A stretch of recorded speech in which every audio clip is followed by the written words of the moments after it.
everybody. Welcome to another episode of the Post Post-Race Debrief. I'm Ananya, and this is Naharika. And this is the Post-Race Debrief of the Canadian Grand Prix. Now, this is a Grand Prix that, after the humdrum, dull, dry Grand Prix of Imola and Monaco, we're finally back at a circuit that provided us good racing for 1.5 hours. For us, for both Naharika and me, it was in the middle of the night. But it kept us up and awake because so much of action we weren't probably used to, probably for a month before the Canadian Grand Prix. So Naharika, quick thoughts on the Canadian Grand Prix, although I want to come back to the racing bit a little later because there was so much happening off track just leading up to the Canadian Grand Prix with contracts being signed, most notably Yuki Tsunoda's as well as Daniel Sergio, Ricciardo. Sorry, Sergio, Sergio Perez, yeah, right? Sergio Perez. Now, we've extensively talked about these two contracts because there's been so much of word around their performances and whether they actually deserve to be there or not, and especially in relation to their own teammates. Now, yes, let's dissect Sergio Perez's. We last spoke about this with Ed yeah, on the podcast, and we said if they ever sign this guy again, they're going to be wasting a seat. Now that yeah. they've I think if we had to start this episode, I think what we can say is the prediction Ed and I got right, which is another Q1 knockout for Checo. And yeah, this just tends to be that circuit where we saw Red Bull didn't have it easy. They had their share of issues with the engine also in the free practice, and they didn't have ground running. Max pulls it out, but then with Sergio, that was not the way he expected to celebrate his new contract. So to go more in detail with it, we can go back to that later. But if I had to give my quick thoughts on the Canadian Grand Prix, I guess it had a really spicy run up with all the announcements and the two seats. The one prediction that we got wrong was Red Bull saying, signing them up so early. I'm sure that team had enough of choice. I don't see the need why they had to do that early, especially with Yuki and Checo. Yeah, that's the prediction we got wrong, and the one we got right is, I guess, Q1 knockout. And another prediction I got right was that McLaren and Ferrari would be breathing down Max's throat. And the lead of the race changed three times. So, in short, if I had to put it like, what was the Canadian Grand Prix? I think this is the Grand Prix after two boring races in Imola and Monaco. This was the one where I didn't have to sit and find things to do during a race. This is the one where I honestly sat and watched the race. And if I had to even get up to go to the toilet, I was like, on my feet with the app in front of me because you never knew if you'd taken your eyes off the screen and missed out something very important there. Because there's so much happening up and down the grid. So, yeah, this was one of those races that I really enjoyed after a long time. I want to just dive into this whole Red Bull subject, right? And we spoke about this last time as well because they have so many good choices at their disposal. They Yes. could have just waited till maybe mid-season before making a call Yes. like that. Do you think now they've kind of shot themselves in the foot for another year by signing Checo too early? Yes, and after Monaco, I think just Verstappen came into Monaco, and that's when the Max to Mercedes rumors again started. And then they obviously quickly signed Checo. But if you look at Red Bull, I mean, I don't think there was need for Checo because Checo's performance has been far away from Max. Far away. And it started off in Miami where he's P8 when his teammate is P2. Qualifying again, the same debacles. Imola was worse, the Q1 knockout. And Monaco has been a retirement, Q1 knockout, retirement. Yeah, Imola was also Q1 knockout. If I'm not wrong, this was the fourth Q1 knockout for him. And he's had two retirements in the last two races. So you compare his points. Daniel Ricciardo, who's on a resurgence, has scored the same number of points in the last three races as Checo Perez. Yes. And yeah, that just didn't seem like it. When it comes to Yuki, I'm not sure why Red Bull signed him in because they don't have the plans to promote him. They are considering him though. So they have given him a 1 year with the possibility of releasing him or promoting him to the Red Bull team. And that's a good thing. But I think there were other offers coming in. from say Alpine and other teams were trying to poach Yuki, and to stop that from happening, the RB driver had to be locked in. So that's the primary reason why they announced Yuki so early. Otherwise, I think they would have taken until end of the year to sort his contract out. And I think in the one person in that camp who was primary contender for that has received enough of flack, and we've discussed this enough times, was Daniel Ricciardo. So I don't know how he's going to factor into the driver market now. Yeah, so that's been that. But if Sergio carries on like this for say another few races where Perez is not performing, where he's not performing at the races, then it's really going to be interesting to see what Red Bull will do, because at this race Ferrari did not score points, and they had two retirements, so that Checo's retirement didn't dent them as much in the championship points in the constructors. But I they can't carry on doing this in Spain, and especially with the triple header up next, they have to at least be on top of the game in 2 out of 3 Grand Prix. So yes, Sergio's form is going to be crucial. That has it really been worth that re-signing? And from what I understand, 1 year is a guarantee. I think Horner explained it to OE24, one of the European channels, that the first year is, I think, a guarantee, and the second year depends on the performance of that year or something like that. So that although it's a 2 year contract, I think it has some strong performance clauses, which will make it very interesting, because both Daniel and Yuki reacted to it saying, "Oh, just because don't have a Red Bull drive now doesn't mean we won't have it ever." So they were very confident that there seems to be room to still possibly target that seat. So that could be 2026 and beyond. And as far as Yuki goes, I don't know how Aston Martin, Honda are going to work. So that also remains an option. Maybe they tied him up because 26 they can release them to Aston Martin and Honda. So that can be a possibility. But put yourself in the shoes of Christian Horner, right? Now Yeah. you are obviously in a bit of a tight position because you need your drivers to stay. At the same time, you need to do what's best for your team. So, okay, let's say you sign Checo Perez. Hmm. What is the rationale for you to sign somebody with a performance that's equivalent to your sister team, which is actually in the lower midfield? Yeah. What are you giving as a reason? I think the reasons he's given is stability. It's worked for us till now, it'll carry on working for us. I think they don't see the championship as they don't see a serious threat at the moment in the constructors. They feel Checo will be back. He might just bounce back at the circuits in the future. But honestly, I don't think he will. I feel it's going to be more or less the same, because Max will be able to pull out that extra bit. Even if the car is not working, he'll make it work. But Checo's not able to do that at the conventional circuits, which are the European tracks. And we've seen in the past, in 2022 or 23, when the car starts to go away from Checo and it starts evolving towards Max, Checo's performances trail off. And even when the conventional European circuits come up, Sergio doesn't seem to perform. He's a strong midfielder, but then that second place had a lot of options, right from Fernando Alonso, Carlos Sainz, everybody wanting that. So I think Sainz is the bigger casualty in this whole in these re-signings that have recently happened. But just quickly on, you mentioned this before as well. Sort of, Red Bull isn't probably facing that heat right now, or they don't have anybody breathing down their neck right now. One is because, sure, they already started off very strong. The Yeah. second is with performances like the one that Ferrari put up in Canada with a double DNF. There's always uncertainty whether, in the long period of time, do we actually have challengers for Red Bull this season? When you Yes, we do. I feel it's going to be very close because one, they had an ERS issue, their energy recovery system malfunction, and they don't know the answer to that until stuff goes to Japan and they get feedback on it. So we won't know what happened there till say we go into Spain, when they have like a proper report of what actually went wrong on Max's car.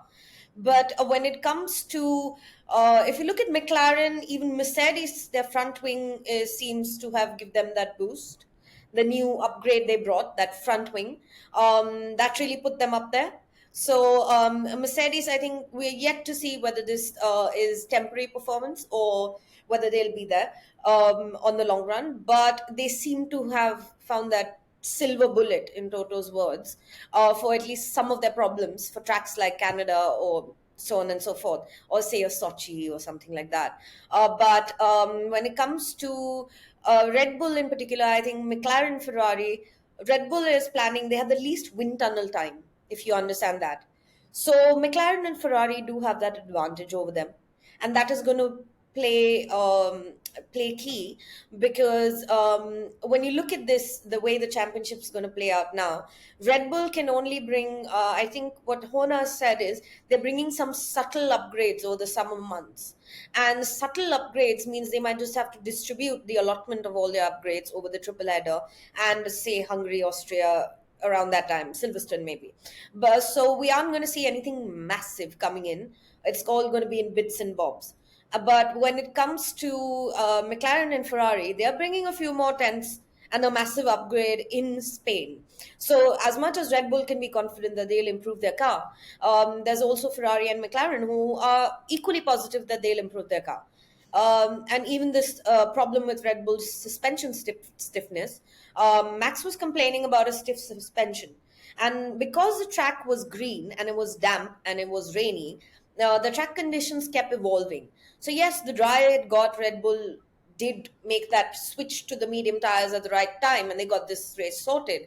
But when it came to, I think in the rain, they were being equally challenged by a McLaren and by a Ferrari, and they were losing time even in the DRS straights. The McLaren, Ferrari, and Mercedes look very good. So yes, we are going to have. It's a 24 race calendar. We finished 9 rounds, and you have how many more?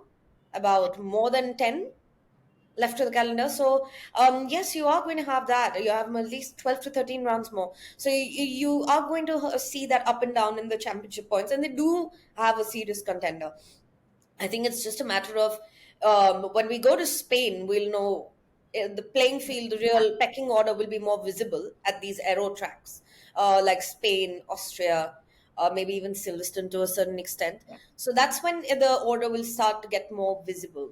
And that's where I expect them to be, really worrying. And they are, they know they have their work cut out. Christian has been admitting that, he has admitted it, that yes, we have our issues with the suspension, and it's, yeah, well, we've got to get on top of them. So yeah, there are things like that, that Red Bull has got their work cut out, and now they are admitting it. So that itself should be an indicator that it's not going to be all easy and smooth sailing for them. So I agree with you. I think you can see even in like raw performances, even if it's Yeah. an offhanded performance, you see that George Russell is, somewhere there's sparks of him doing well, like Yes. that pole position in Canada. And I think it's worth transitioning into what exactly happened during this race, because Yes. a lot went on during the race. Let's start with Saturday's pole position, that lap from George Russell. There's a stat that says that he's never won from pole, Yeah. and I think it continues to be there. What do you make of George's performance on come race day? Because I have a feeling, and this is after like multiple times where he's led the race and he's botched it from the lead of the race. Yeah, Um, I think even Lando's had it. See, they said that about Lando also for a long time, but then Lando won. And they used to say that about Charles with Monaco. There's a Monaco curse, and then Charles won Monaco, and now he's a much more confident driver. There's also the same thing being said about George. But I feel George has a long way to go. I think when it comes to that mental psyche clicking, it's going to take a while. And not to forget, Mercedes have also not had the most, they haven't had a package that's been so smooth sailing. So if I had to bet my money on a George or a Lewis, that come what may, if you're in lead, you will lead from pole, then I think this is one of those tracks where I'll blindly hand it over to Lewis and bet on him. Because ideally, if it weren't for those tires, I think it was Lewis's race, because this is a Hamilton circuit. It's a late braking circuit. It's a late breaker circuit. And and he's it's a won, Hamilton track. it is because he's won here how many times? Like 8 times, Eight 7 times? times, yeah. Yeah. It's a Hamilton track, it's a Kimi track, Kimi-esque-ish, Seb to a certain extent, Ricardo track. So these are tracks that where the late braking comes into effect. and that makes a huge difference. And these are the tracks that I think there are also driver styles have to suit the circuit. And True. I think George's lap came in the rain, and Max matched it. So Yeah. that was yeah, that was pretty phenomenal, the qualifying itself.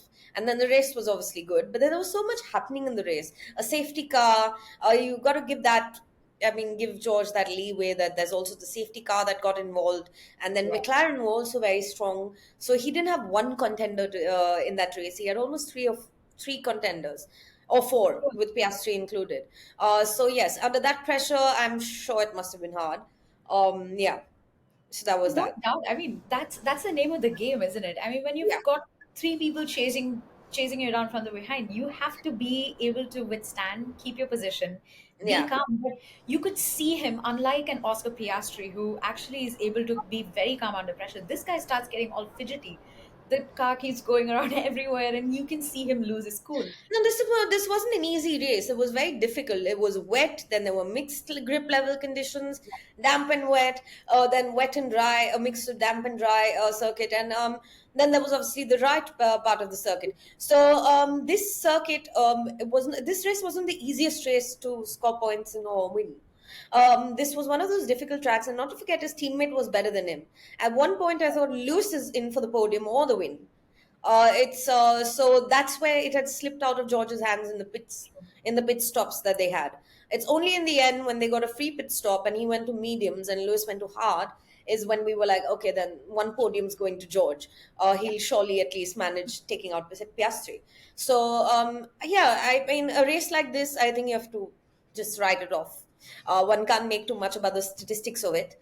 I'm sure he will win at some point, but one doesn't know how Mercedes have evolved as a car and as a team and so on and so forth. So it'll have a lot of factors will have to come in to play. true, true. You did mention Lando Norris as well. Obviously, a strong finish, Yeah, and a race that, would you say it that was this is a a race that got away from him in a way? Yes.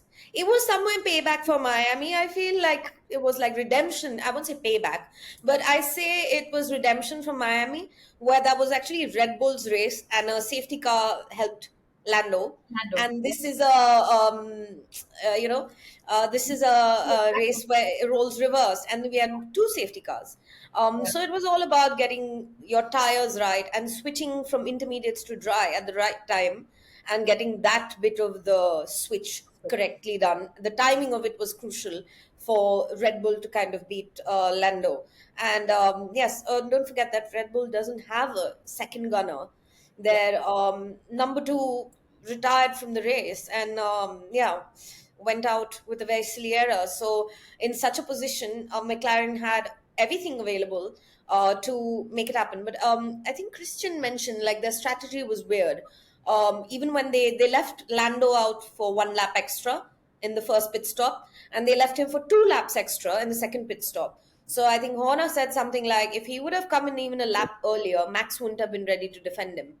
Yeah. And that is where one can understand that how McLaren, got that strategy bit wrong, and that's where it played into the hands of Red Bull. Because if you look at the gap Max has pulled on Lando, it's not much, but because McLaren pit him two laps later, that gave Max to enough time to warm his tires and pull out a gap on the mediums. So yeah, that is where I think Lando lost the race, was strategy more than pure pace. I think he would have done it.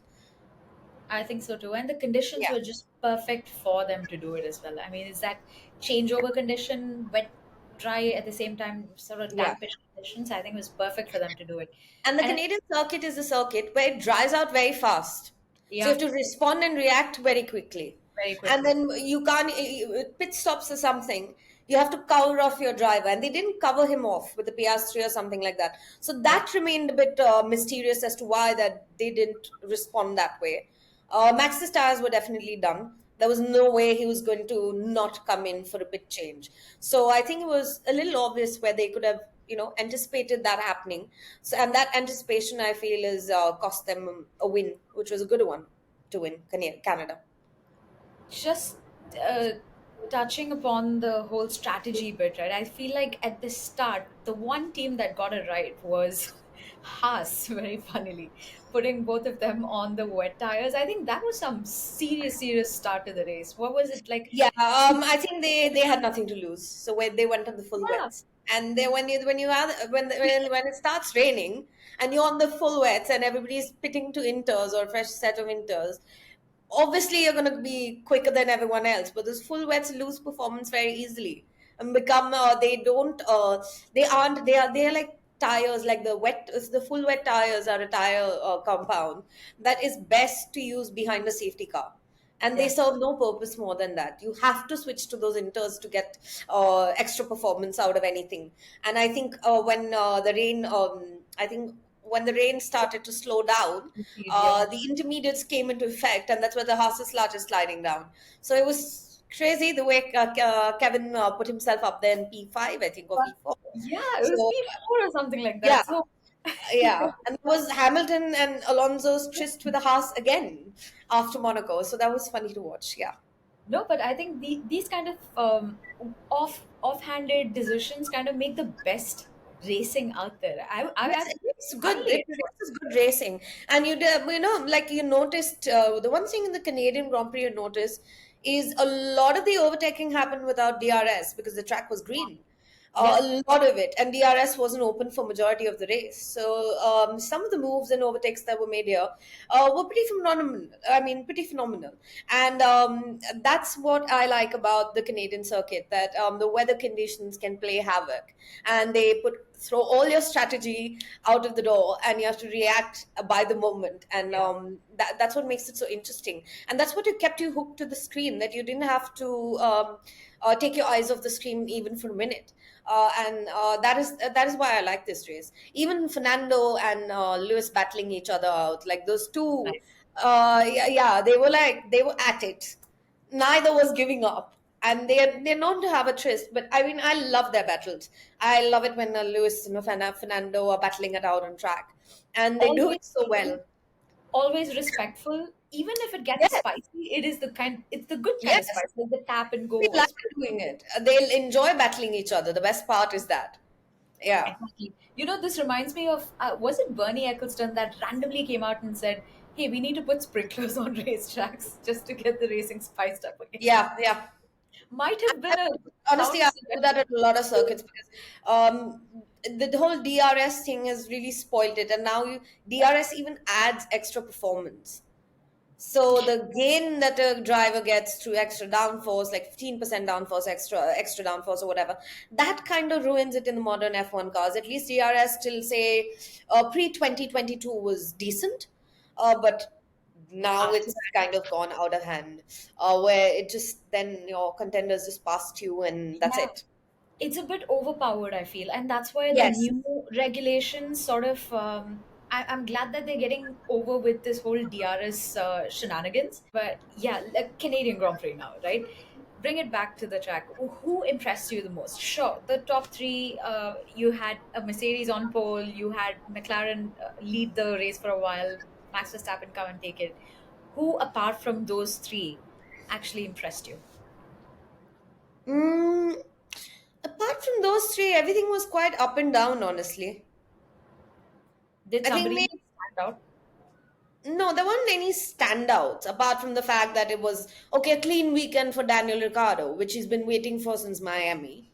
But this track clearly suited him. So his P5 was impressive in qualifying. It was the 10th off the pole. Yeah. And so was Piastri's and so on and so forth. So the qualifying was very impressive. But when it came to the race, I think there were too many factors playing in. I think Alex Albon's double overtake was interesting. Fantastic. I think Yeah, I was going to say Alex Albon until he got punted off, yeah, unfortunately. yeah, But he yeah. was too good. I think that till he hit Science, and Science and him had that a bit of a tussle there. And I think the most impressive for me was that whole battle, like I said, Fernando and Lewis. I love that. The initial laps of the race in the wet when there's no DRS, these two were like on the world of their own. So yeah, that was good. Just staying on this Danny Ricciardo topic, right? Now, this is a bit off track, but I'm sure you would have heard of the Jacques Villeneuve quotes. Yeah, from I did a before story on qualifying. it midway. Yeah, Yeah. was it before qualifying that he came Yeah, to no, it was after FP1. after FP1? So, just for Yeah. people who don't know what went on, Niharika, do you mind just going over this once again? So Although I FP1, doubt people won't really, know I think was in top three or top five of the fastest cars. top five. And yeah, and yeah, Jacques went on to say, "Why is he here?" And yeah, then qualifying, Daniel responds to it and says, "Eat shit." He's hit his head too many times and he keeps talking shit. And then after the race, again, it goes on to it. Jax is like, okay, you've qualified. Now show us what you can do in a race. And then after the race, then Christian Horner, I think, went on to Sky and said, well, you roasted him a bit. And then he showed you the performance. So that is that. And yeah, that was just that. I mean, he's jokes. I mean, he's a motor mouth. Everybody knows half the stuff he said. I think the part where he was a bit inaccurate was saying that after Red Bull, Daniel hasn't done well because actually after Red Bull, the Renault season, he'd beaten Hulkenberg, Ocon. He's had a few podiums there. He's had a podium with Renault, a win with McLaren. It's only in the second year of McLaren that it all, spiraled out. And I wouldn't really, I think it had a dash of truth, but not, it wasn't the entire truth to start with. Because I think we've discussed it on this episode as to, I mean, on our previous episodes, that there's not much you can do with an RB. Even Yuki can't go beyond P7 and P8. True. So, and if you want a P5 or a P4, that's where Peter Bayer, Laura McKees, or even Horner would bet their money on a Ricardo. And that's basically, it is what it is. And I think Jacques was a bit maybe too harsh with it. That's how I would put it. I think we were just speaking about this a little earlier, and I mentioned to you that what he spoke, the content of it makes sense. There is an Yeah, element of truth to it, yeah, uh, and these are questions that I bet Daniel's probably asking himself at some point, right? yeah, Nothing new for him, but the yeah. way that he came off, being a journalist, being a world champion of Media the sport, pundit, yeah. presenting this sport on a global platform, that's not the way you talk about a fellow racing driver. Yeah. That You are was, I think, brutal. That was completely sitting to trash him with the slightest of opportunity because it came in. I think Ted Kravitz was discussing Daniel's helmet having maple on it, and that's how it started off during FP1. And yeah, it just took off, and there was no reason for it. And I mean, at least do it on a weekend where he's not performing. He's just quickest in FP1, and you've gone and trashed him straight after in the post FP1 show or whatever. So that really didn't make sense. And I think with Jacques, sometimes he gets it right, sometimes he really gets it wrong. And I think Fred Vassier also had a moment with him where Fred roasted Jacques about being wrong. So that was really funny. There's another video of Fred and Jacques, and that also happened around then. So, and I believe Fred told Jacques that sometimes you get your predictions wrong, and sometimes you can get it wrong. nice. So that was pretty hilarious too. So yes, I mean it's just Jacques Villeneuve. He doesn't impact much, but it was interesting that the good part was that Daniel responded to that. But I don't think Daniel was looking forward to responding to it. I think Daniel had come into this weekend well prepped because at these tracks which you have performed well at, like you saw in China when we spoke about that, or you saw Japan, which is also a late breaking circuit, or say a Miami. These are tracks when, say, a Lewis or a Daniel go to the circuits. When you know that suits your style of driving, you're going there with at least a tenth of a second worth of more lap time, and you're going with at least a 80% more psychological boost before you're going into that weekend. Yeah. And that's where the confidence comes from. And I think this was one of those where he was sure he would turn it around, and it turned. So yeah. And I think Daniel came out saying that he's done some self therapy and all of that, where he's actually cut down activities off track and started actually reflecting how he can make sure he's not very drained or his energy levels are not depleted before a race. So that's something he said during qualifying. But as far as the Jacques and Daniel thing goes, I think it's just a war of words, and it trended well on Google, and all the algorithms gave it its numbers it needed, and there's nothing more to that. That is true. That's probably Yeah, why we're talking about it. Otherwise, it's just the most Yes. Jacques thing for Jacques to say. Yeah. Even every take any world champions dominance period, there's always Jacques coming out and dissing them for something or Yeah, the I think he other. said a lot about Lewis long Yeah, ago. Lewis, Seb, I remember. Yeah, Seb, Lewis. I even in this one, or spoke about Seb. He spoke about Seb too. He was like Daniel was beating a Sebastian who was trying to invent things with the car, and we haven't seen that Daniel yet. Now the truth is, Sebastian was He getting beaten by Daniel invented Ricciardo, and Daniel came in with all the hunger of having to prove himself against a four-time world. dominant world champion. Yeah. Yeah, and you're in a way, I don't know, crediting or discrediting and saying some truth that doesn't match your whole narrative in that very paragraph. So it was really funny. With Jacques, it's like you expect such things. There used to be a saying in the paddock, very long ago. And when I came in as a journalist into Formula One, there used to be a saying, if you don't have a headline, go to Helmet, go to Jacques or Ralf Schumacher, you're guaranteed going to get some fiery headline because they always have such ballistic opinion. So yeah, that's that. Jacques Villeneuve single-handedly saving Yeah. some money spent on SEO because it's just organically growing at this point. Yeah, and it's the funny part is like after the race, he came out saying, "Oh, and it's very hard to say something about Daniel because he has the media protecting him and his fans protecting him. Technically, the media is not protecting Not. him, Yeah. and we have discussed this in our first episode. The media, he has no media, Aussie media protecting him. The Brits are loyal to their own, and the Europeans are loyal to their own. In fact, one of the reasons the narrative went out of hand is because another European was a contender to his drive, Yeah. Sainz, and that changed the whole narrative because I think when we left Abu Dhabi, it was Daniel's the front runner to replace Checo. But then when we come to Bahrain, Carlos is also in the race, Yeah. and there are many others then. And then that's how that whole thing started to get so messed up, where he wouldn't have been scrutinized in the first two races if he had the media defending him. In fact, I feel sometimes that most of the media have wanted him out right since the time he's come back from Hungary, because that's how up and down his narrative has been. And if his fans knew how to defend him, you wouldn't have it going that wild on Twitter and Instagram or whatever, for that matter. I think he had it quite harsh, and that kind of gives us a Yeah. good segue to talk about what exactly is going on with that RB seat. And also, you mentioned Science. Now, Yeah. that's a big name that's out of the sport right now. So, what's the update on that? Do you have any So I information? think for Carlos, I'm seeing him get linked more to Williams than to any other team. There have been like now they're saying he wanted a multi-year. He wanted a With a multi-year, which he will never get with Red Bull or with Mercedes. Okay, he wanted a multi. Okay, got it. Multi-year contract, and with Audi and Williams are the only ones who can give that to him.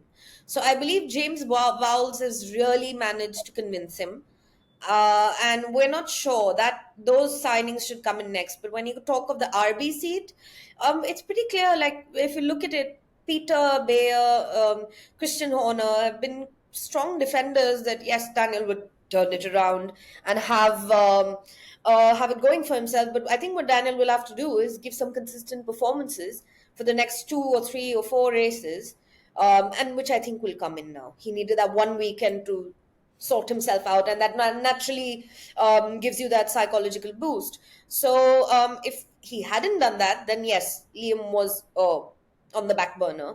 But I don't think Liam has been the first choice for RB to start with. I think they were always going to retain Yuki and Daniel. That's what it has looked like. And I think Liam, there hasn't been much interest for Liam from other teams either.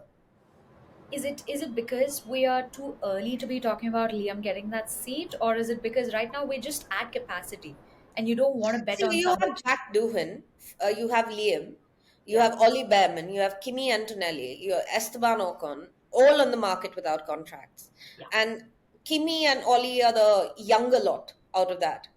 But they're in their Prema season at the moment in F2, neither are at the top of their game.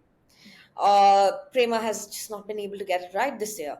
And in Alpine, again, Doohan wasn't able to have his FP1 because it rained and the session got cancelled. There was very little running there that he could do. Yeah, and that was where it went wrong. But Doohan seems to be a prime contender for Alpine.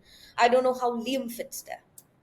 And Liam would probably have a Haas or others as options, but we haven't seen any other team gun him like closely, like say like we want this driver right away. So I think for Liam the only option might be RB, but at the same time, Red Bull will release him if they can't give him that RB drive. Very interesting. Very And they're interesting. also looking at Isaac Hajda. They're looking at I think Ayumu Ivasa. They But have plenty yeah, of options. yeah, yeah, Probably in terms of like building a pipeline of drivers to kind of succeed your current drivers, Red Bull's got that whole pyramid sorted for them. yeah. Even They have that pyramid sorted, and even if you look at it in the past, they dropped Albon, but they brought him back. They dropped Brendan Hartley, and they got him back. They've always had young talent, so they've done that bit of nurturing good talent on the grid. Carlos was again someone they released, and it worked well for him. So if you can't find those seats in your camp, it's fine really, to release them from. But I think with Red Bull, what it's being the narrative that's being shown is this is a side where Christian and Helmut go head to head when it comes to the drivers and the driver signings. And that's where I think Perez being re-signed, I don't know how much Helmut wanted it, but I think that's like a assurance that okay, Max has a second gunner. But the truth is, performance wise, I don't think Helmut must have agreed to this as agreed. much as he would like to. And I think the internal turmoil is being brought into this narrative where maybe they have a lot going on there, so they've abandoned their old ways of going experimental, and instead they're going safe with what they What prefer. they know. Yeah. Yeah, what they know. And I think Yuki would have done like Yuki they should have released, because then they would have given him an Audi. Then if they're not going to plan to move him to Red Bull, then they can always put him in an Audi. Audi can give him that opportunity to flourish, or they could have let him go to an Alpine. But I think that's where they're wasting 1 year of it. Somewhere I felt they're wasting Yuki for another year in their team, because I I don't see him or Perez staying at Red Bull anytime. And that's, I think, the casualty in this is Lawson to a large extent.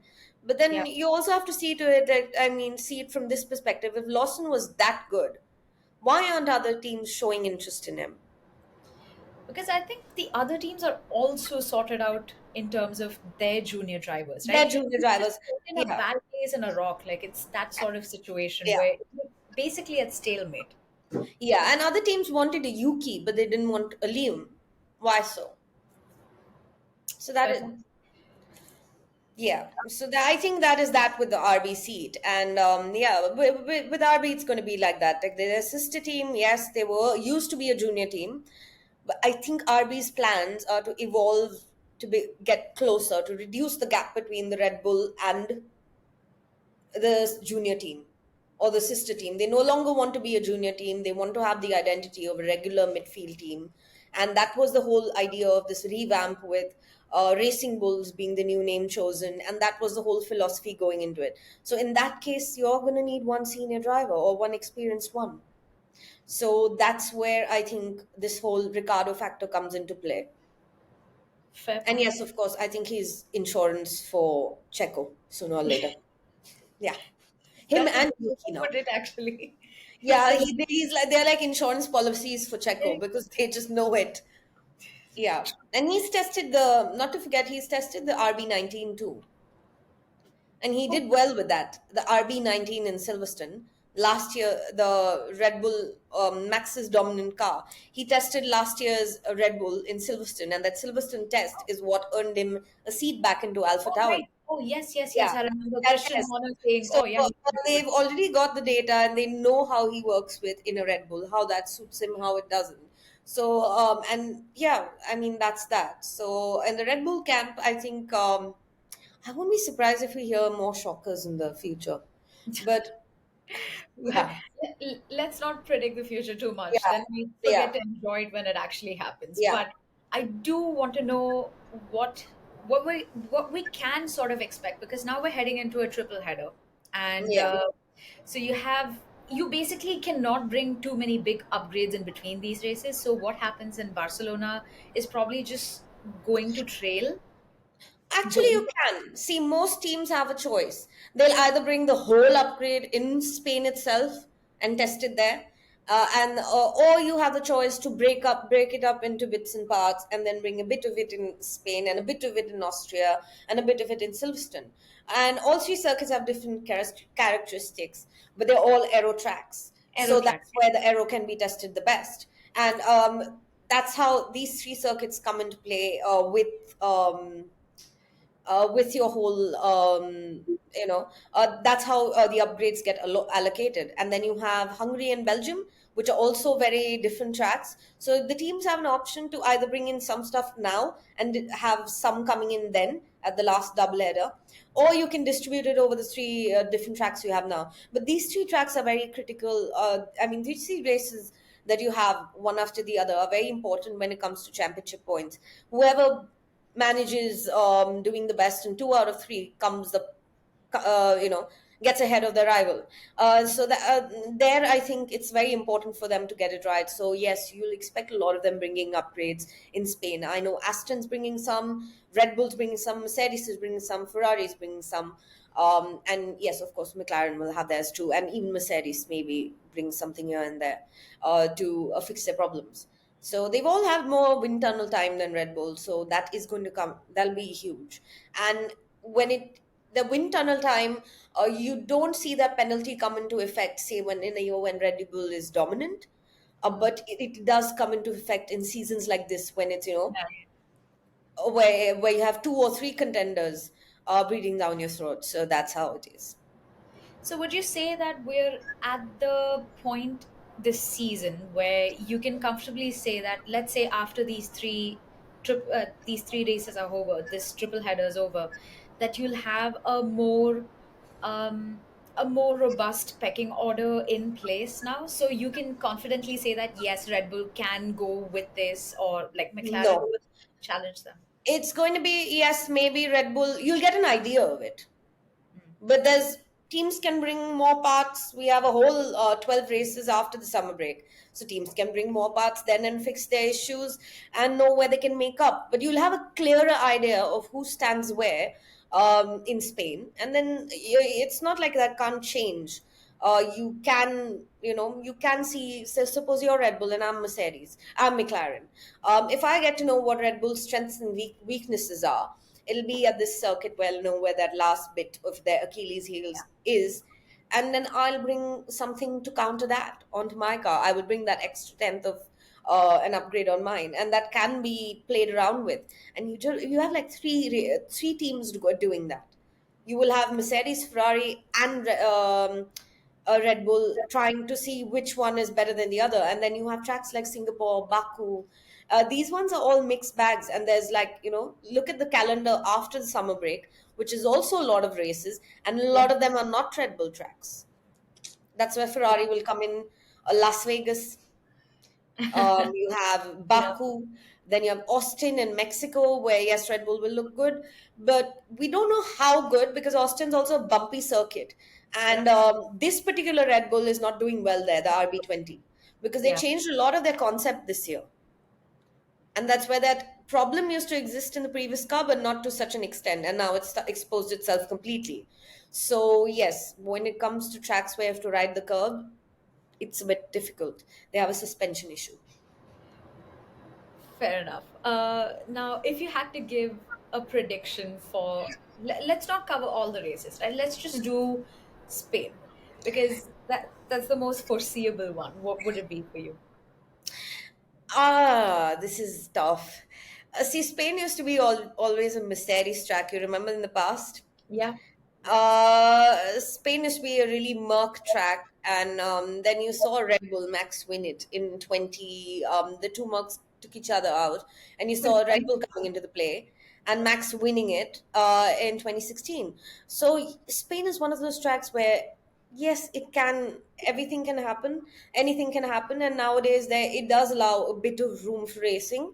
So it remains one of those circuits where I think maybe Max could clinch pole, but he will be contested very, very closely in the race because, again, like I said, those upgrades, each one is bringing something different, and all of them are bringing something. So it'll be very interesting to see. I think it's going to converge. That's what the prediction I can have. And maybe you I see would love RB move up a bit because RB is also bringing upgrades. Yuki and Daniel's team. So you see them get a bit closer to an Aston Martin or yeah, that could happen. Then you have the lower bunch, which I can't predict. Maybe yeah. Haas shines out because they're bringing some upgrades too. Yeah, so you never know. I So would love to use my prediction for Spain, but honestly, I don't like Barcelona as a track. There's Barcelona can be very generic at times, and it oh, can be a very processionish race. But very you can, yeah, but it'll be a two-stopper. I don't see it being a one-stopper, and then it also depends on the weather. I haven't really checked the weather forecast for that weekend, but yes, that'll be one of the beginning of one of the most intense triple headers on the calendar. yeah, Yeah, and you see, like with Spain, there's very little prediction you can make. But Austria, I think it'll be McLaren and Red Bull and Ferrari running them really close. yeah. That three-way fight becomes closer in Austria. In Silverstone, I expect it to be McLaren and Ferrari. Really? Yeah, I think it'll be that, and there'll be a I'm bit of actually looking Max. forward to that. In fact, speaking of Silverstone, you Yeah, are in Silverstone, aren't you, yeah, this I'll year? be in Silverstone for Silverstone Grand Prix. Yeah. Lovely. So, what are you looking forward to in Silverstone? Is there something special that's planned? Do you have any hints of the? Yeah, so A, let me get my visa first because I'm in Pune now and I'm getting my visa sorted, and the British visa is almost like extortion. And I'd love to put it out there how the British visa pay more, get it on time, pay more, get a longer visa, pay more, and only these rules are made for India.